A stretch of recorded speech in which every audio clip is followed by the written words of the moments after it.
Police say this is not the first time the man accused of fatally shooting his ex-wife has been in trouble with the law. We have also learned that the woman who lost her life in today's shooting filed for a personal protection order just last month that was never served. We believe some places are safe. A hospital, a place of healing. But what happens when the one person you fear most finds you there? What do you do when the very systems meant to protect you fail? This isn't just a question. This is a true story. This isn't a random crime. It's a documented countdown to a preventable tragedy. Latricia Green Brown was a kind, quiet woman who lived in quiet terror. Her fear was not a secret. She filed for protection, but her pleas were ignored. Have you ever believed that the legal system is a safety net? Latricia did. She followed every rule, every step. Yet she would soon discover a catastrophic gap in the very system that was supposed to keep her safe. We're going to expose the chilling details of the systemic failures that allowed a stalker to follow his victim into her workplace. The question isn't just who killed Latricia Green Brown. The real question is this: when she asked for help, why did no one step in?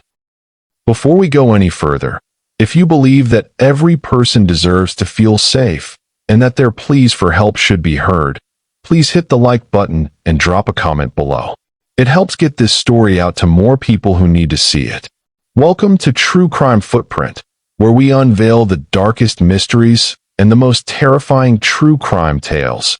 Kindly hit that like button, subscribe to this channel, and turn on the notification bell so you never miss any of our new stories. Your support keeps these stories alive. Detroit, known as Motor City, is a major cultural and historical hub, famous for its music scene and industrial heritage, with attractions like the Motown Museum and the Henry Ford Museum. However, it has a history of high crime rates. While 2024 saw a historic drop in homicides to their lowest number since 1965, the city's homicide rate still remains high compared to the national average. Latricia Green Brown was a fixture in the housekeeping department at Henry Ford Hospital. Family and friends described her as a good person who kept to herself, a quiet in the bustling life of the hospital. Her coworker and friend, Tamara Canada, would later recount a powerful irony. She had confided in Latricia about her own problems, her own battles at home, completely unaware that Latricia was enduring a similar, yet escalating, cycle of abuse. It was a terrifying experience for patients and employees who did not know what was happening as that chaos unfolded right around them. And those who knew and loved Latricia Green are shaken up and devastated. Our team coverage continuing now with 7 News Detroit reporter Ruta Alcinaida, who spoke to the workers who hunkered down in the hospital and who say they will miss their dear friend. Employees here tell me they go into work at the hospital not exactly sure what they'll expect, but this was something they could have not even imagined. Shots ringing out, people praying, running, hiding for their lives, hoping no one else loses theirs. I cannot believe this. Okay, I cannot believe this. It was horrible. It was the most horrible feeling, because when you're in a room and they tell you can't leave and it's somebody shooting, you just don't know. And your life just started flashing, in front of your eyes. To say the employees here at Henry Ford Hospital just off West Grand Boulevard were shaken up after Friday's deadly shooting would be an understatement. Was your shift already over, or are you leaving early? I'm leaving early. I need to get out of here. No, this scared me too bad. It just traumatized me too much. No. 53-year-old Mario Green allegedly shot and killed his ex-wife in the basement of the hospital before taking off. Those that knew and worked side by side with Latricia in the laundry area of the hospital are absolutely devastated by the news. Devin Wilford worked with Latricia, who she says taught her everything she knows. She loved God. She focused on getting money and taking care of her family. Lord Jesus Christ, she was an amazing person. Staff inside the building say there was a lot of fear and confusion. They were walking with their guns, like with their hands on it, looking for this person. And we didn't know if he was still hiding, so we didn't know anything. The disbelief still there too, knowing a life was taken far too soon in such a violent way. She never did nothing to nobody. She was a nice, generous person. She was magnificent. She was more than a friend. She was a mother. She was a wife. She did her job. These employees now just hoping to heal and recover from such a terrifying day at work. I'm just glad to be out of there. This powerful detail shows how often the most desperate struggles remain unseen, even by those closest to us. Latricia's struggle, however, was not entirely secret. It was documented in the public record, filed piece by piece. The woman who lost her life in today's shooting filed for a personal protection order just last month that was never served. The cries for help from Latricia Green could be seen in black and white. First, in a personal protection order sought on June 13th, when she said her ex-husband Mario Green was stalking her, that he continued to call my job and threatened to meet employees outside, and showed up to my job and tried to enter my office without my approval to get to me. The judge denied that PPO, but just over a month later, on July 20th, Latricia would seek another. This time, she said her ex-husband's behavior had escalated. Since I was denied, she said, he has now been able to break into my car and cut up my clothes, shoes, and steal belongings from me. And he followed me on multiple occasions and has tried to break my car window. I noticed him following me from Oak Park all the way back to the city and on Woodward and the Boulevard. He continued to try and turn his car into mine and block me off. He has continued to call my job and said he will not stop or stop coming after me. I have tried to be cordial, she said, because I feel that the system has now let me down each time that I have tried to make reports on this man. My father was murdered, and now with this situation, I am now in mental distress and scared, not knowing what to do. I have to constantly look over my shoulder to make sure this man is not following me to hurt me like he has done in the past with physical abuse. I am asking for help before this goes too far, she wrote, and things are too late. This time, the judge granted the PPO, deeming Mario Green to pose a threat to his ex-wife. But there was a problem, according to DPD Assistant Chief Charles Fitzgerald. Unfortunately, it was not served on her ex-husband, so it almost brings us here today. On June 13th, 2025, she took the first step, petitioning the Wayne County Circuit Court for a personal protection order against her ex-husband, Mario Green. She detailed a pattern of behavior that included stalking, threatening phone calls to her workplace, and his attempts to enter her office without permission. She was doing everything right, but the legal system is a machine, and sometimes a piece of paper isn't enough to stop the gears. The court denied her request. The official reason? Her allegations were deemed insufficient. The legal standard requires a court to find reasonable cause to believe an act of abuse may occur. In many cases, this is a high burden of proof, effectively requiring a victim to wait for a threat to escalate before the danger is taken seriously. Think about that for a moment. Doesn't that mean the system is asking a person to wait until things get worse before it will truly help? Latricia's world did get worse. The denial of her PPO didn't stop Mario Green. It seemed to embolden him. The stalking intensified, his actions growing more destructive and more terrifying. She would have to return to the courthouse a second time, but not before she experienced a new, more horrifying series of attacks. Latricia had asked for help before it was too late. Now, a new chapter of terror had begun. The denial of Latricia's first request opened a dangerous door. What followed was a swift and brutal escalation of terror. On July 20th, she returned to the court with a new list of horrifying incidents. Her car broken into, her clothes and shoes cut. She described him attempting to block her vehicle on the road.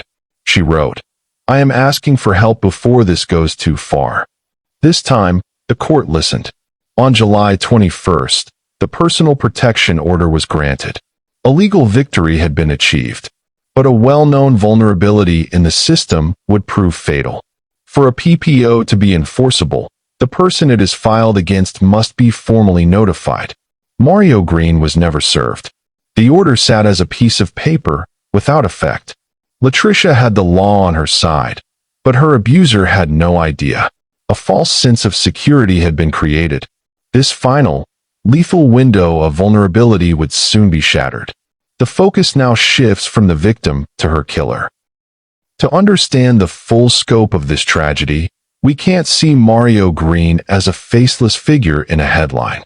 His actions were not random. They were the final, devastating act of a long-documented pattern of criminal behavior. Police say this is not the first time the man accused of fatally shooting his ex-wife has been in trouble with the law. His past was a clear roadmap to the violence he would ultimately commit. Green's criminal record stretches back more than 2 decades. In the early 2000s, he was convicted of aggravated stalking, a clear marker of obsessive and controlling behavior. This was followed by a 2006 arson conviction, a powerful sign of his capacity for destructive acts. His most recent legal trouble was for failing to pay child support, a crime that, while not violent, fits a pattern of exerting control through financial and legal means. The end of his 3-year probation for that offense is a chilling coincidence. It concluded just 2 months before the murder. The removal of this final layer of legal scrutiny may have emboldened him, clearing the way for his final plan. Have you ever witnessed or heard of a situation where a person's history of behavior foreshadowed a future crime? Please share your thoughts or experiences in the comments below. Let's make this more than just a story and create a conversation that might help someone. With his legal oversight gone, Mario Green's focus turned exclusively to Latricia. His harassment of her intensified, shifting his attention to her workplace. He called Henry Ford Hospital dozens of times and appeared on the premises on multiple occasions. He was methodical. He was determined. The hospital was a place of healing, of safety. But for Latricia, her workplace was no longer a refuge. It had become the one place she couldn't escape from a determined stalker. How could a place of public sanctuary become the final hunting ground for a killer? The morning of August 22, 2025, began like any other for the staff at Henry Ford Hospital. But within minutes, the sterile, healing environment would be transformed into a crime scene. Mario Green, at 53 years old, entered the hospital just before 10 a.m. Surveillance footage captured his calculated entry. He bypassed the metal detectors at the main entrance, heading directly for the hospital's basement, an area open to the public where Latricia worked. A verbal altercation erupted between them, a final confrontation. Then, in an instant, Mario Green produced a handgun and fired multiple shots. The cameras recorded him leaving the hospital at approximately 9:55 a.m., just minutes after he killed her. He fled in a white 2011 Dodge Charger. The hospital was plunged into chaos. The call came in just before 10 a.m. Police, SWAT, and ATF agents swarmed the scene. A woman inside for a family member's surgery described the confusion, noting that people in her waiting room had no idea what a code blue meant until a nurse confirmed there was an active shooter. The fear was instant and absolute. Police quickly identified Mario Green as the primary suspect, sparking a citywide manhunt. The hunt for Mario Green involved multiple agencies. His getaway vehicle was found abandoned on Detroit's west side, just a few hours after the shooting. A neighbor near where the car was found provided a telling detail. After the police left, they found a Henry Ford Hospital visitor pass in a nearby lot. A small but powerful piece of evidence left behind in a desperate escape. Hours after that deadly shooting at Henry Ford Hospital, the suspect's Dodge Charger was found abandoned in a northwest Detroit neighborhood near Losser, just south of 8 Mile. Well, Simon, we're trying to figure out exactly when this car showed up here at Trojan and Losser. It was just parked across the street. It's obviously been towed and it's gone now, but it was on the east side of Losser on Trojan on the south side of the road there. That's where the car was found. I talked to a neighbor who had some surveillance video. It only showed just a corner of the front part of the car that actually got into the frame.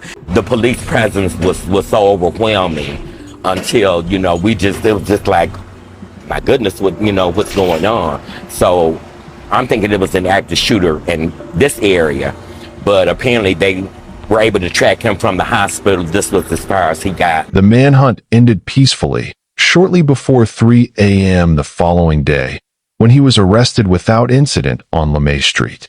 In a statement, Detroit Police Chief Todd Bettison declared they had worked tirelessly to get the monster off the street. Yeah, I was in the living room right over there, and I was watching some TV, and I just seen like a light, a helicopter, and then there was like a lot of lights flashing into the house, and I got scared. So I called my mama, and she was talking to me, and then she said that she couldn't even come home because everything was like barricaded. Did not know that the story that I was just watching earlier, which was all over the news, and we were on high alert because of that. I did not know that that was actually taking place in my neighborhood, so it was pretty shocking. Mario Green was in custody. The city could finally breathe, but his arrest was not the end of this story. It was only the beginning of a closer look at the systemic and procedural failures that allowed a stalker to follow his victim and carry out his final threat without anything or anyone getting in his way. The capture of Mario Green brought a measure of relief, but it did little to quell the grief and outrage. News outlets confirmed the raw anguish of Latricia's relatives on social media, a glimpse into a family's private pain thrust into the public eye. The community's collective reaction was one of sorrow and anger, and a desperate question: how could this have happened? The murder of Latricia Green Brown wasn't an isolated act. It was the endpoint of a series of systemic and procedural failures. The legal system first dismissed her allegations, telling her, in effect, to wait for things to get worse. When she returned with a detailed account of her fear, the court finally granted her order for protection, but then failed to serve it. A legal document designed to save a life became a meaningless piece of paper. And finally, her place of work, a space she should have been safe, had a vulnerability that her abuser exploited.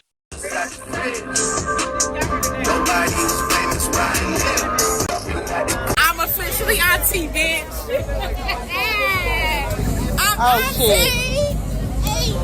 Every breakdown, from the initial denial to the non-service of the order to the inadequate security, was a predictable chain of events.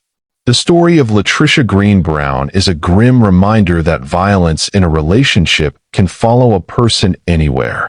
It forces us to confront a difficult reality and to learn from the tragic outcome. So, what can we take away from this? First, for anyone in an abusive relationship, the legal system alone may not be a sufficient safety net. It's crucial to seek resources beyond the law, such as local domestic violence shelters and support groups. These organizations can provide comprehensive plans for personal safety and offer a support network that the courts cannot. Second, document everything. Every threat, every broken item, every text message, every time they show up uninvited. This paper trail is crucial. It provides evidence that can not only help in court, but also serve as a record of escalating behavior that others can see. Latricia's case is a profound call to action. It shows us that legal and institutional systems must be more agile and responsive to the needs of victims. Her life was cut short, but her story can serve a purpose. It can educate us on the subtle ways a system can fail, and it can empower others to seek the help they need before it is too late. If this story resonated with you, and you want to support content that sheds light on these critical issues, kindly subscribe to our channel. By joining us, you help ensure these stories are told and the lessons they contain are not forgotten. Our hearts ache for Latricia's family. Words feel inadequate, but please know you are held in deepest sympathy and prayers. May you find strength and comfort in the memories of Latricia. Thank you for watching, for your attention, and for joining us on this journey of reflection. Stay informed, stay vigilant, and above all, stay safe. See you on our next video.